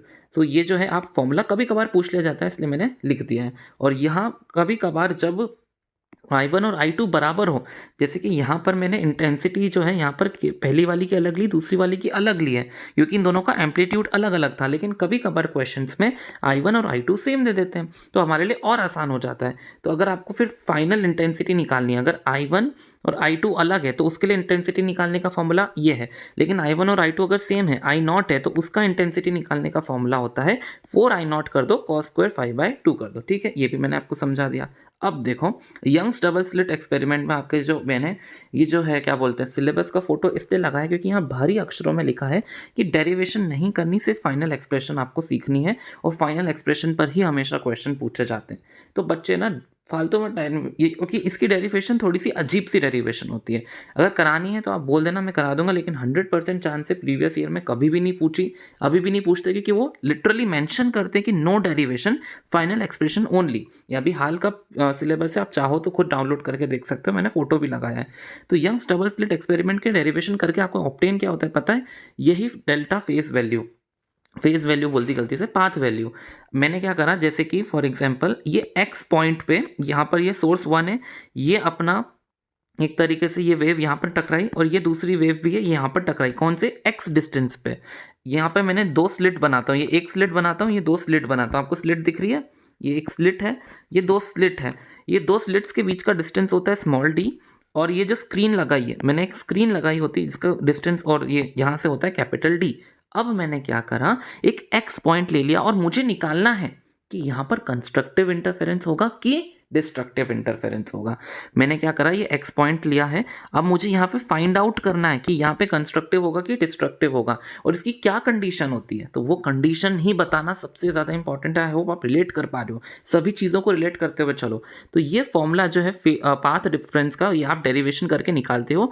पाथ डिफरेंस आता है ये एक्स डिस्टेंस जो उसने चला multiply by small D divided by capital D. अब आपने अभी हाल ही देखा कंस्ट्रक्टिव इंटरफेरेंस के लिए जो डेल्टा पी निकल के आता है वो क्या आता है एन लैम्डा, और डिस्ट्रक्टिव इंटरफेरेंस के लिए जो डेल्टा पी निकल के आता है वो आता है 2n-1 लैम्डा बाई 2। मैंने एक बार ये वाला पुट कर दूंगा एन लैम्डा पुट कर दूंगा और एक बार 2n-1 लैम्डा बाई 2 पुट कर दिया। तो पता है ये जो आप डेल्टा पी पुट कर दोगे ना तो उससे आपको x की वैल्यू आ जाएगी कंस्ट्रक्टिव इंटरफेरेंस के लिए। मतलब कि कौन कौन सी x वैल्यू पर आपको कंस्ट्रक्टिव इंटरफेरेंस देखने को मिलेगा। ये x होता क्या है कोई भी इतना फील में नहीं समझाएगा। x क्या है, ये x ये बताएगा कि कौन कौन सी वैल्यू पर आपको कंस्ट्रक्टिव इंटरफेरेंस देखने को मिल रहा है, यानी कि वो वैल्यूज हैं n capital D lambda by small d। Okay, यहाँ पर n कौन कौन सी वैल्यूज है 0 1 2, अभी हाल ही ऊपर लिखा था n कौन सी वैल्यूज है 0 1 2। सो अब समझ लो, अब मैंने यहाँ पे पुट करी, अगर मैंने 0 पुट किया तो हो जाएगा 0, अगर मैंने n1 पुट करा तो ये हो गया d lambda by t capital D, बार बार वो मतलब समझ जाओ। ये अगर 2 पुट किया तो हो गया 2 capital D lambda by small d।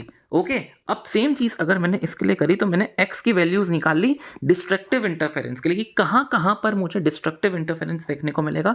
तो मुझे ऐसा फॉर्मूला आया 2n-1 capital D lambda divided by, यहाँ पे स्मॉल d आना चाहिए, गलती से मैंने यहाँ पे भी कैपिटल D लिख दिया है, यहाँ पे कर लो स्मॉल d। ओके, अब ध्यान से चेक करो कि यहाँ पर x इक्वल टू 0 है, यानी कि मैंने क्या करा, देखो D lambda by small D, D lambda by small D, D lambda by small D, ये हर जगह कॉमन आ रहा था, तो मैंने थोड़ा सा सिंप्लीफाई करने के लिए उनको ऐसी वैल्यूज लिख ली कि 0 1 2, क्योंकि यहाँ पर 1 है यहाँ पर 2 है, मतलब डी लैम्डा बाय डी को मैंने एलिमिनेट कर दिया ताकि आपको ईजिली समझ में आ सके। अगर मैंने ये पॉइंट को अगर सेंटर माना, ये 0 पॉइंट है, तो आपको देखने को मिलेगा कि 0 पॉइंट पे यहाँ पे कंस्ट्रक्टिव इंटरफेरेंस होगा। 0.5 पॉइंट यानी कि 0.5, अब अगर अपन आगे बढ़ रहे हैं 0.5 पर आप देखो यहाँ पे डिस्ट्रक्टिव इंटरफेरेंस होगा, यानी कि ये दोनों की दोनों, अगर एक ऐसी वेव आएगी तो दूसरी वेव ऐसी आएगी, ताकि वो दोनों वेव एक दूसरे को, ये पॉजिटिव और ये नेगेटिव एक दूसरे को कैंसिल कर देंगी, डिस्ट्रक्ट हो जाएंगी, और यहाँ पर आपको कोई भी लाइट देखने को नहीं मिलेगी। फिर आगे बढ़ो 1 पे, 1 आप देखो कौन सा पॉइंट आ रहा है, कंस्ट्रक्टिव में आ रहा है, तो कंस्ट्रक्टिव पे मैंने यहाँ पे एक ब्राइट लाइट बना दी। फिर हमें आगे बढ़ा 1.5 पे, 1.5 कहाँ पर आ रहा है, लाई कर रहा है डिस्ट्रक्टिव में, इसलिए मैंने यहाँ पे कुछ नहीं बनाया। आगे बढ़ा मैं 2 पे, 2 काय में आ रहा है, कंस्ट्रक्टिव में। सेम आप नेगेटिव के लिए भी बना सकते हो, यानी कि ये जो 0 है ना, यहाँ पर आपको एक ऐसी ब्राइट लाइट मिलेगी, देन डार्कनेस मिलेगी, देन वापस से ब्राइट मिलेगी, देन डार्कनेस मिलेगी, देन ब्राइट, और ये कब मिलेगी, ये यहाँ पर 0 पे मिलेगी, ये 1 वैल्यू यानी कि ये वाली वैल्यू पे डी लैम्डा बाय डी पे मिलेगी, और ये वाली एक और ब्राइट आपको 2d लैम्डा बाई डी पे मिलेगी। ये वाली डार्क वैल्यू कहाँ मिलेगी, ये डार्क वैल्यू मिलेगी यहाँ पर 0.5, यानी कि d लैम्डा बाय 2d पे।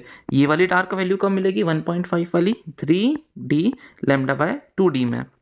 ओके, कंफ्यूज हो जाते हैं बच्चे, इसलिए मैंने क्या करता हूँ 0 1 2 कर दिया, और यहाँ पे 0.5 1.5 और 2.5 ले लिया। 0 पे आपका पहला कंस्ट्रक्टिव इंटरफेरेंस आपको दिखने को मिलेगा। कंस्ट्रक्टिव इंटरफेरेंस में क्या होता है, ये जो y1 और y2 आती है ना, ये अपनी मैक्सिमम इंटेंसिटी दिखाती हैं। मैक्सिमम इंटेंसिटी दिखाएंगी यानी कि एकदम ब्राइट ब्राइट दिखाएगा। और डिस्ट्रक्टिव इंटरफेरेंस में क्या होता है, इंटेंसिटी मिनिमम होती है, इसलिए यहाँ पर मिनिमम इंटेंसिटी यानी कि कुछ देखने को मिलता ही नहीं है। आई होप ये वाला यंग्स डबल स्लिट एक्सपेरिमेंट आपको समझ आया होगा।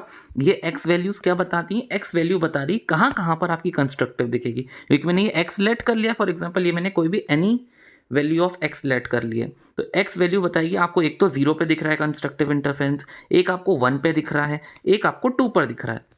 और यही एक्स वैल्यू अगर आप डिस्ट्रक्टिव इंटरफेरेंस के लिए निकालोगे, कैसे निकालोगे, डेल्टा जो पाथ डिफरेंस है वो 2n-1 लैम्डा बाई 2 पुट करोगे, तो आपको क्या है, डिस्ट्रक्टिव इंटरफेरेंस की भी वैल्यूज दिख जाएगी 0.5 1.5 और 2.5। ये कैसे आई, क्योंकि मैंने D lambda by small D क्योंकि बार बार रिपीट हो रहा था ना, तो उसको इग्नोर मारा, उसकी बची हुई वैल्यूज को ध्यान से देखा, तो आपको इस तरीके का चार्ट देखने को मिल गया। अब आगे डबल स्लिट एक्सपेरिमेंट में उन्होंने एक सोर्स लिया जहाँ से लाइट निकल रही थी, जैसा मैंने बताया, एंड आगे 2 स्प्लिट बनी हुई हैं। वहाँ पर जब इसका वेव फ्रंट जैसे ही टकराएगा, तो क्योंकि सेम वेव फ्रंट वहाँ पर होगा, तो दोनों सोर्सेस भी जो है वो कोहेरेंट सोर्सेस की तरह बिहेव करेंगे। देखो सेम वेव फ्रंट आ रहा है ना, तो वहाँ पर उनके छोटे छोटे नए वेव फ्रंट्स भी उन्होंने क्रिएट करना शुरू कर दिए। अब वो वेव बनाएंगे एंड वेव्स जो है वो इंटरेक्ट करेंगी, 2 तरीके से कर सकती हैं, या तो कंस्ट्रक्टिव इंटरफेरेंस कर सकती हैं या फिर डिस्ट्रक्टिव इंटरफेरेंस। अब देखो ये रहा, जो ब्राइट ब्राइट वाली चमक रही हैं वो कंस्ट्रक्टिव इंटरफेरेंस है, और जो डल वाली हैं वो है डिस्ट्रक्टिव इंटरफेरेंस। ये रही, ये अलग अलग फ्रिंजेस हैं। अब देखो कंस्ट्रक्टिव कैसे बनेंगी और डिस्ट्रक्टिव कैसे बनती हैं। मैंने सिखाया है y1 और y2, y1 और y2 जो होती हैं, 2 वेव होंगी, एक सोर्स ए से निकलेगा, मतलब दोनों सोर्सेस कोहेरेंट ही है, एक ऊपर वाले से निकलेगा एक नीचे वाले से। ये देखो इस तरह से, अगर दोनों की क्रेस्ट मिल जाए, दोनों की ऊपर ऊपर वाली चीज़ें मिल जाएं, तो आपको ब्राइट फ्रिंज मिलेगी। सी, दोनों की टॉप वाली पोजीशन मिली यानी कि आपको ब्राइट फ्रिंज मिली। और अगर एक क्रस्ट और एक ट्रफ मिल जाती, जैसे मैंने आपको डिस्ट्रक्टिव इंटरफेरेंस में पढ़ाया है, एक बार ऊपर वाला हिस्सा और एक बार नीचे का हिस्सा मिल गया, तो वहाँ पर आपको डार्क फ्रिंज मिलेगी। देखा, तो इस तरह से वैसे तो ये लाइंस भी आप बना सकते हो पैटर्न के लिए, लेकिन मेन आपको मुद्दा समझ में आना चाहिए कि कंस्ट्रक्टिव और डिस्ट्रक्टिव होता कहाँ पर। उसके बाद अगर आप उसका इंटेंसिटी वाला ग्राफ बनाते हो, इंटेंसिटी ग्राफ कैसा होता है, इंटेंसिटी सभी ब्राइट फ्रिंजेस की सेम रहती है। आप देख सकते हो इंटेंसिटी जो है सभी ब्राइट फ्रिंजेस की वो एक ही लेवल पर है, और सभी डार्क फ्रिंजेस की इंटेंसिटी मैंने लोअर पे कर दी है। मैंने जैसे उस वाली वीडियो में दिखाया, जहाँ जहाँ पे आपकी कंस्ट्रक्टिव इंटरफेरेंस होती है वहाँ पे क्रेस्ट और क्रेस्ट मिलेंगी, मैक्सिमम इंटेंसिटी वो शो करेगी, इसलिए मैक्सिमम इंटेंसिटी दिखाई। जहाँ पे एक क्रेस्ट और एक ट्रफ होगी तो एक तरीके से वेव खत्म ही हो गई, डार्क फ्रिंज बनेगी, यानी कि मैंने उसको नीचे मिनिमम इंटेंसिटी भी दिखाई है। एंड जैसे मैंने कंस्ट्रक्टिव इंटरफेरेंस दिखाया था, ये देखो ये 2 क्रेस्ट यहाँ पर मिल रहे हैं, दैट इज़ वाई यहाँ पर एक बड़ा हुआ। एंड सेम अगर आपके एक क्रेस्ट और एक ट्रफ मिलता है, तो जैसे हमने उस वीडियो में देखा, डिस्ट्रक्टिव इंटरफेरेंस आपको देखने को मिलता है। ये ऊपर वाला एग्जाम्पल है कंस्ट्रक्टिव का, नीचे वाला ये डिस्ट्रक्टिव का था। इसी को सुपरपोजिशन प्रिंसिपल भी बोलते हैं। इसके अलावा अगर आपको क्वेश्चन पूछा जाता है, एक फ्रिंज, ये पहली फ्रिंज है, ये दूसरी फ्रिंज है, इन दोनों के बीच का, सॉरी ये एक फ्रिंज, ये दो कंस्ट्रक्टिव फ्रिंजेस और 2 डिस्ट्रक्टिव फ्रिंजेस के बीच की लेंथ पूछ ली जाती है। तो आपको दिख ही रहा है, एक 0 पर है, एक 1 पे है ना, यानी कि आप ऐसा भी देख सकते हो, एक D lambda by small D पे है, एक 2 D lambda by small D पर है। तो इन दोनों को आपस में माइनस कर दो, तो आपको आ जाएगी फ्रिंज विड्थ जो होती है B equals to D lambda by small D की। अब ये यंग्स डबल स्लिट एक्सपेरिमेंट इससे ख़त्म होता है। एंड अब फ्रिंज विड्थ तो अपनी ये होती है D lambda by small D, लेकिन कभी कभार आपको क्वेश्चंस में ये भी आएगा कि आप अगर फ्रिंज विड्थ को किसी मीडियम में डाल देते हो, जैसे कि आपने ये पूरा का पूरा अपैरेटस को एक मीडियम में डाल दिया जैसे वाटर, तो आपकी फ्रिंज विड्थ पर क्या असर पड़ेगा। तो यह जो नई फ्रिंज विड्थ हो जाएगी ना, वो पुरानी वाली फ्रिंज विड्थ के न्यू टाइम्स डिवाइड कर दोगे। न्यू क्या है, उसका रिफ्रैक्टिव इंडेक्स। अब लीनियर फ्रिंज विड्थ तो आपने देख ली, ये होती है D lambda by small D, लेकिन एक एंगुलर फ्रिंज विड्थ भी होती है। एंगुलर फ्रिंज विड्थ यानी कि जैसे कि फॉर एग्जांपल ये एक फ्रिंज है, यहाँ पे मुझे उसकी फ्रिंज विड्थ निकालनी है, तो फॉर एग्जांपल मैं एक ऐसा ट्राइंगल बनाऊंगा ऐसे, ये उसका फ्रिंज विड्थ है, तो उसका एंगुलर थीटा कितना है ना, जैसे कि वो आपको क्वेश्चन में पूछना हो तो सिंपल फॉर्मूला याद रखो, लैम्डा बाय स्मॉल डी होता है। आगे हम देखेंगे सस्टेन्ड इंटरफेरेंस। सस्टेन्ड इंटरफेरेंस क्या होती है, जो आपने इंटरफेरेंस पैटर्न बनाया ना, उसको सस्टेन करके रखना, उसको पकड़ कर मतलब परमानेंटली करना।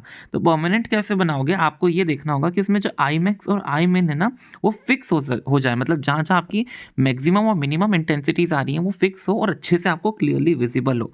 तो आपको ये अचीव करना है ना, तो आपको क्या करना पड़ेगा, जो भी सोर्स होंगे ना आपके, वो कंटिन्यूस होना चाहिए, कंटिन्यूसली लाइट को एमिट करते रहना चाहिए, उनकी वेवलेंथ, एम्पलीट्यूड, फ्रीक्वेंसी सेम होनी चाहिए, और मैंने आपको बताया पाथ फेज डिफरेंस जो है वो 0 होना चाहिए या फिर कांस्टेंट होना चाहिए। कभी कभार क्वेश्चन में आपको पूछ लिया जाएगा, अगर आपने वाइट लाइट का डबल स्लिट एक्सपेरिमेंट किया तो आपको क्या ऑब्टेन होगा। तो आप याद रखना कि सेंटर में तो आपको सारे कलर्स मिक्स हो जाएंगे इसलिए वाइट मिलेगा, लेकिन ऊपर नीचे आपको सभी डिफरेंट काइंड्स ऑफ कलर्स मिलने लगेंगे, एक तरीके से सब मिक्स हो जाते हैं और धीरे धीरे वो लाइट होता जाता है, क्योंकि आपने वाइट लाइट को डाला है। मोनोक्रोमेटिक लाइट के साथ ऐसा नहीं होता।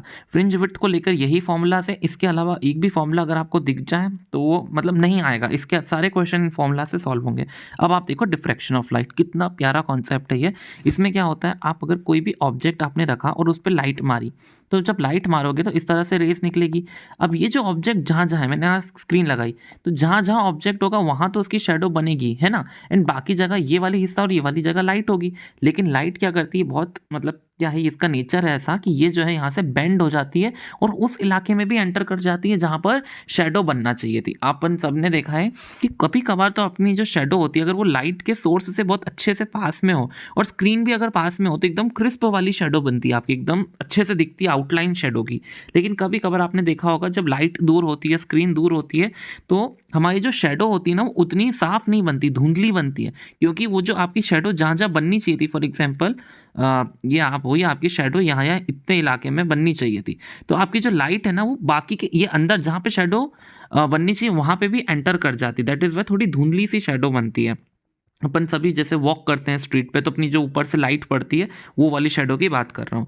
अब यहाँ पर डिफ्रैक्शन ऑफ लाइट जो है ना, आपको बेंडिंग ऑफ लाइट ज़रूरी है कि ऑब्स्टेकल्स के या तो कॉर्नर्स में देखने को मिलेगी या फिर अपर्चर में देखने को मिलेगी। जैसे कि फॉर एग्जांपल ये एक अपर्चर मैंने बनाया, ये अपर्चर है या स्लिट बोल सकते हो। एक स्लिट बहुत पतली सी स्लिट होती है, वो जो स्लिट होती है ना उसकी जो लेंथ होती है वो लाइट की वेवलेंथ के थोड़ी से कंपेरेबल होनी चाहिए। तो डिफ्रैक्शन में बताया क्या होगा, आपने यहाँ से लाइट मारी, ये सीधी सीधे आ रही थी, जहाँ पर ये ब्लॉक हो रही है वहाँ से तो नहीं जाएगी, सीधी सीधे जहाँ पर मतलब इतना इलाका तो वो ब्राइट करेगी, क्योंकि यहाँ पे छेद है। यहाँ से आपने लाइट मारी है तो यहाँ से लाइट निकल रही है, यहाँ जहाँ पे छेद था यहाँ तो बननी चाहिए थी। एंड थियोरेटिकली क्योंकि यहाँ पर एक ब्लॉकेज आपने डाल दिए हैं तो यहाँ पे मतलब इतने इलाके में लाइट की कोई शेडो बननी चाहिए, मतलब ये जो ऑब्जेक्ट्स हैं इनकी शेडो बननी चाहिए, यहाँ पर लाइट एंटर नहीं करना चाहिए। पर ये थ्योरी में ऐसा बोला जा सकता है, फिर मतलब जिसको अगर फिजिक्स नहीं पता उसको ऐसा लगेगा, लेकिन फिजिक्स क्या कहती है या फिर नेचर में क्या होता है, लाइट क्योंकि वेव होती है तो लाइट यहाँ वाले कॉर्नर्स में ना थोड़ी सी बेंड कर जाती है, ऐसे जाते जाते थोड़ी सी बेंडिंग भी करते हुए जाती है, इधर से भी लाइट की थोड़ी सी बेंडिंग हो जाती है। तो ये जो बेंडिंग है ना वो क्या करती है, एक तो अपना पाथ डिफरेंस क्रिएट कर देती है। पाथ डिफरेंस क्यों, क्योंकि देखो यहाँ पर इतना डिस्टेंस उसको कवर करना था, लेकिन इस वाले सिनेरियो में जब वो ऐसे बेंडिंग कर लेती है तो वो एक्स्ट्रा चलने लगती है, तो एक्स्ट्रा चलने के कारण वो एक पाथ डिफरेंस क्रिएट कर देती है, क्योंकि ये वाली लाइट देखो उसको इतना चलना था, ये वाली लाइट को ज़्यादा चलना पड़ा, तो यहाँ पे पाथ डिफरेंस क्रिएट हो गया कितने का, ए साइन थीटा। ए क्या है, इसकी जो आपने स्लिट की बीच की डिस्टेंस। अब यहाँ पर डिस्ट्रक्टिव और कंस्ट्रक्टिव इंटरफेरेंस जो होता है ना, वो इंटरफेरेंस ऊपर वाला जो आपने डबल स्लिट वाला इंटरफेरेंस देखा था उससे उल्टा होता है, क्योंकि यहाँ पे डिस्ट्रक्टिव इंटरफेरेंस में आपका पाथ डिफरेंस एन लेमडा आता है और कंस्ट्रक्टिव में 2n+1 लेमडा बाई 2 आता है। लेकिन ऊपर वाले में हमने देखा था कंस्ट्रक्टिव में ये आ रहा था, ये वाला आ रहा था, और डिस्ट्रक्टिव में ये वाला आ रहा था, लेकिन यहाँ पर चेंज हो जाता है, उल्टा हो जाता है। अब डेल्टा पी जो है आपका ये साइन थीटा है। साइन थीटा जो है उसका थीटा एंगल बहुत ही माइन्यूट है। अब देखो कोई भी ऑफकोर्स ये हल्की सी लाइट की बेंडिंग होगी, बहुत ज़्यादा तो नहीं हो जाएगी, बहुत माइन्यूट सी बेंडिंग होती है। तो आपको पता ही है अगर साइन थीटा का अगर अंदर जो थीटा है वो बहुत माइन्यूट हो तो आप उसको अप्रॉक्सीमेटली थीटा के बराबर लिख सकते हो। तो मैंने साइन थीटा को थीटा के बराबर लिख दिया, ए साइन थीटा था उसको एन लेमडा से इक्वेट करके, एंड आपकी जो एंगुलर फ्रिंज विड्थ है वो आने लग गई। एंगुलर फ्रिंज विड्थ आपकी नॉर्मल वाली की लेमडा बाई डी आई थी ना यंग्स डबल स्लिट एक्सपेरिमेंट की, बस इसकी आ गई है एन लेमडा बाय ए करके, ये इन दोनों के बीच की दूरी। एंड अगर आप कंस्ट्रक्टिव इंटरफेरेंस के निकालोगे तो आपकी आपकी एंगुलर फ्रिंज विड्थ आ जाएगी 2n+1 लेमडा बाई 2 है। अब आप क्या करो, एन में वैल्यूज पुट करते जाओ तो आपको पहली दूसरी तीसरी डिस्ट्रक्टिव इंटरफेरेंस मिलने लगेगी एंड आपकी कंस्ट्रक्टिव इंटरफेरेंस भी मिलने लगेगी। लेमडा बाई ए सब में कॉमन था, तो ईजी एक्सप्लेनेशन के लिए मैंने इसको, क्योंकि यहाँ पे समझ लो 1 का मल्टीप्लाई है तो मैंने 1 ले लिया, इस 2 को ले लिया, इस 3 को ले लिया।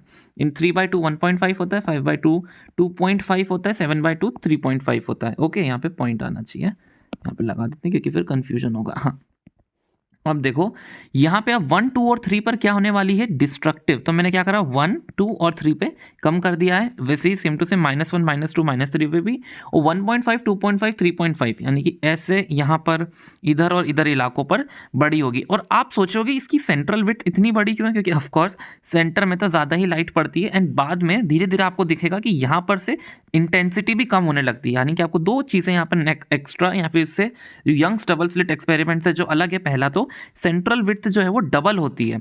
यहाँ पर सेंटर की विड्थ देखो बाकी विड्थ के बराबर है, लेकिन यहाँ पर सेकंड केस में जो सेंट्रल विड्थ है ना वो बाकी विड्थ से डबल होती है। कैसे, देखो यहाँ पे फ्रिंज विड्थ देखोगे आप लेमडा बाय ए की, लेकिन यहाँ आपको देखने को मिलेगी 2 लेमडा बाय ए की। एंड सेकंड थिंग, यहाँ पर सभी की इंटेंसिटीज एकदम बराबर थी, इसलिए आपको ऐसा कुछ ऐसा आपको मतलब वो देखने को मिलता है, वो फ्रिंज डार्क फ्रिंज एंड वो लाइट फ्रिंज। लेकिन यहाँ पर इंटेंसिटी धीरे धीरे घटने लगती है, यानी कि ये वाला इलाका तो बहुत ब्राइट मिलेगा, लेकिन फिर ये थोड़ा कम, ये थोड़ा कम, इस तरीके से ये ब्राइटनेस जो है यानी कि उसकी इंटेंसिटी जो है वो कम होने लग जाती है। यही है आपका डिफ्रैक्शन में। इन दिस वीडियो लाइट जो है उसकी वेवलेंथ लैम्डा है और स्लिट की जो डिस्टेंस है वो भी लगभग लैम्डा के बराबर है। देख लो लैम्डा है और स्लिट की जो डिस्टेंस है वो लगभग बराबर है। तो जब लाइट इसमें एंटर करेगी ना तो जहाँ पर उसको जाना नहीं चाहिए वो वहाँ पर भी थोड़ा सा मुड़ने लगेगी। देखो लाइट जैसे स्लिट से एकदम सीधी जानी चाहिए थी, लेकिन वो थोड़ा सा मुड़ने लगती है। यहाँ पर आपको पता है अलग अलग सोर्सेस की तरह वो एक्ट करते हैं। सी, एक जगह वो कंस्ट्रक्टिवली अपीयर हो रही है, दोनों जगह क्रेस्ट और क्रेस्ट मिल रहे हैं, है ना। इधर देख सकते हो ये दो सोर्सेस ले लिया अगर आपने, वहां पर वो क्रेस्ट और क्रेस्ट मिला के कंस्ट्रक्टिव इंटरफेरेंस करी, लेकिन एक जगह देखो, एक जगह क्रेस्ट मिल रहा है और एक जगह ट्रफ मिल रहा है, यानी कि वहां पे डिस्ट्रक्टिव। तो कहीं कहीं पे कंस्ट्रक्टिव, कहीं कहीं पे डिस्ट्रक्टिव। यहाँ पर देखो दोनों क्रेस्ट मिल रहे थे, दैट इज वाई कंस्ट्रक्टिव कर रही है वो। एंड जहाँ पर उसका वो मिल रहा है क्या बोलते हैं क्रेस्ट और ट्रफ, वहाँ पर वो 180 डिग्री का फेस डिफरेंस होता है, आप लोगों को पता ही है। एंड वहाँ पे वो डिस्ट्रक्टिव इंटरफेरेंस दिखाती है। सेंट्रल विड्थ को एक बार गौर करके देखो कितनी बड़ी है, और बाद में जाते जाते उसकी देखो इंटेंसिटी भी कम होती जा रही है। सेंट्रल ब्राइट वाली कितनी ज़्यादा ब्राइट है एंड बाकी के कितने धीरे धीरे डल होते जाते हैं। देखो अगर आपने इसकी स्प्लिट बढ़ा दी तो नहीं होता है। आपकी जो स्लिट है ना, उस स्लिट को आपकी लाइट की वेवलेंथ के लगभग बराबर होना चाहिए। लाइट की वेवलेंथ के बराबर लाओ, देखो कितना अच्छा इंटरफेरेंस पैटर्न आपको यहाँ पर देखने को मिला। स्टार्टिंग में एक एग्जांपल 10.1 भी है जो कवर करना पड़ेगा। मोनोक्रोमेटिक लाइट जब आप सरफेस पे इंसिडेंट करते हो, भले ही वो रिफ्लेक्ट करे या फिर रिफ्रैक्ट करे, दोनों ही टाइम पर आपकी जो इंसिडेंट फ्रीक्वेंसी है उससे आपकी फाइनल फ्रीक्वेंसी भी सेम रहती है। मतलब अगर आपकी लाइट जो इंसिडेंट कर रही है जिस फ्रीक्वेंसी से, उसी फ्रीक्वेंसी से वो रिफ्लेक्ट करती है या फिर उसी फ्रीक्वेंसी से वो रिफ्रैक्ट भी करती है। ऐसा क्यों है? क्योंकि इसको एनर्जी कंजर्वेशन करनी पड़ती है। एंड अगर वो ऐसा नहीं करेगी तो आपकी जैसे कि फॉर एग्जांपल अगर एक फ्रीक्वेंसी की लाइट आ रही है एंड वो दूसरी फ्रीक्वेंसी की बदल गई, तो ये जो है मतलब एनर्जी कंजर्वेशन के लॉ को फुलफिल नहीं करेगा। अगला, जब लाइट ट्रेवल करती है जब रेयर से डेंसर मीडियम में, तो उसकी स्पीड डिक्रीज होती है। तो क्या रिडक्शन इन स्पीड उसकी एनर्जी को भी जो होता है उसकी स्पीड उसको भी रिड्यूस कर देती है? नहीं। एनर्जी और स्पीड जो है लाइट जो है वो अपना फ्रीक्वेंसी पे डिपेंड करती है। फ्रीक्वेंसी क्योंकि सेम रहती है तो उसकी जो स्पीड है उस पर कोई अंतर नहीं पड़ता है। सी पार्ट देखो, वेव पिक्चर ऑफ लाइट में हमने देखा इंटेंसिटी ऑफ लाइट जो है वो स्क्वायर ऑफ द एम्पलीट्यूड के डायरेक्टली प्रोपोर्शनल होती है। यानी कि अगर आपको इंटेंसिटी ऑफ लाइट बतानी हो तो वेव में आप बता सकते हो जितनी वेव की एम्पलीट्यूड है उसके स्क्वायर के प्रोपोर्शनल होती है आपकी इंटेंसिटी। लेकिन अगर फोटोन पिक्चर ऑफ लाइट में, यानी कि जो आपके न्यूटन सर ने दी थी, उसके हिसाब से इंटेंसिटी ऑफ लाइट किस पे डिपेंड करेगा? तो इंटेंसिटी ऑफ लाइट जब उन्होंने समझाया था, उन्होंने बोला था लाइट के अंदर फोटोन होते हैं यानी कि पार्टिकल्स होते हैं, और वो जो है किसी सब्सटेंस पे जाके टकराते हैं, पार्टिकल बिहेवियर दिखाते हैं जिसके कारण लाइट का उन्होंने मतलब ये वाला बिहेवियर समझाया था। तो जितने ज़्यादा फोटॉन्स होंगे ना उतनी ज़्यादा इंटेंसिटी ऑफ लाइट होती है। तो नंबर ऑफ फोटॉन्स जितने ज़्यादा बढ़ेंगे उतनी ज़्यादा आपकी इंटेंसिटी भी बढ़ती है। एंड यही एग्जाम्पल 10.1 आपको करना है इस एक्सरसाइज में। एंड पोलराइजेशन वाला टॉपिक जो है वो हट चुका है, as you can see syllabus से भी हट चुका है। बहुत सारे पिछले ईयर्स में भी आप देख लो पीवाईक्यू में एक बार भी पोलराइजेशन नहीं पूछा गया है। जितना भी सिलेबस है उल्टा उससे एक्स्ट्रा मैंने जो जो कराना चाहिए वो सब करा दिया है। क्वेश्चंस एंड बैक एक्सरसाइजेस की जो वीडियो है वो अगले पार्ट में आएगी, मतलब उसमें पूरी एनसीईआरटी की बैक एक्सरसाइज कराऊंगा मैं, एंड इंपॉर्टेंट क्वेश्चन और पीवाईक्यू भी उसी के अंदर होंगे। तो आपको एक्सप्लेनेशन कैसा लगा इसका वीडियो यूट्यूब में मतलब कमेंट करके बता देना। एंड चैनल को सब्सक्राइब और लाइक कर देना। इस नोट्स को आप डाउनलोड कर सकते हो, डिस्क्रिप्शन बॉक्स में आपको लिंक मिल जाएगी। Thank you so much for watching. Next chapter जरूर आने वाला है जल्द ही।